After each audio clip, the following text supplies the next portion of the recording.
నైరుతి రుతుపవనాలు తెలుగు రాష్ట్రాల్లో విస్తరిస్తున్నాయి. ఏపీ, తెలంగాణ వ్యాప్తంగా వర్షాలు కురుస్తున్నాయి. ఈ క్రమంలో వాతావరణ శాఖ అలర్ట్ జారీ చేసింది. ఆంధ్రప్రదేశ్లో వచ్చే 3 రోజులు వర్షాలు కురుస్తాయని అమరావతి వాతావరణ కేంద్రం తెలిపింది. 2 తెలుగు రాష్ట్రాల్లో రాబోయే 3 రోజులు తేలికపాటి నుంచి ఒక మోస్తరు వర్షాలు కురిసే ఛాన్స్ ఉంది. గంటకు 30 నుంచి 40 కిలోమీటర్ల వేగంతో బలమైన ఈదురుగాలు వీచే అవకాశం ఉందని తెలిపింది వెదర్ డిపార్ట్మెంట్. మరోవైపు తెలంగాణ ప్రజలకు హైదరాబాద్ వాతావరణ కేంద్రం అధికారులు అలర్ట్ జారీ చేశారు. రాష్ట్రంలోని పలు జిల్లాల్లో ఈ రోజు భారీ వర్షాలకు కూడా ఛాన్స్ ఉందని అన్నారు. నైరుతి రుతుపవనాలు చురుగ్గా కదులుతున్నాయని తెలిపారు. పలు జిల్లాకు ఎల్లో అలర్ట్ జారీ చేశారు. ఈ నెల 7 వరకు తేలికపాటి నుంచి ఒక మోస్తరు వర్షాలు కురిసే అవకాశం ఉందని చెప్పారు. ప్రస్తుతం తెలంగాణ వాతావరణంలో అసాధారణ మార్పులు చోటు చేసుకుంటున్నాయి. సాధారణంగా జూన్ 2వ వారంలో రావాల్సిన నైరుతి రుతుపవనాలు ఈసారి చాలా ముందుగానే తాకాయి. గత వారం రోజుల నుంచి కూడా తెలంగాణలోని కొన్ని ప్రాంతాల్లో వర్షాలు విస్తారంగా కురుస్తున్నాయి.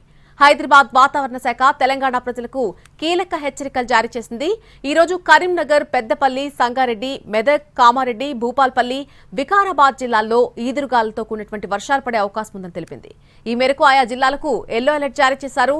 రాబోయే 4 రోజుల పాటు రాష్ట్రంలో తేలికపాటి నుండి ఒక మోస్తరు వర్షాలు కురిసే అవకాశం ఉందని వాతావరణ కేంద్రం తెలిపింది.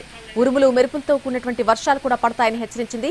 ఈ రోజు, రేపు హైదరాబాద్లోని కొన్ని ప్రాంతాల్లో మాత్రం తేలికపాటి నుంచి ఒక మోస్తరు వర్షం పడొచ్చని అధికారులు తెలిపారు.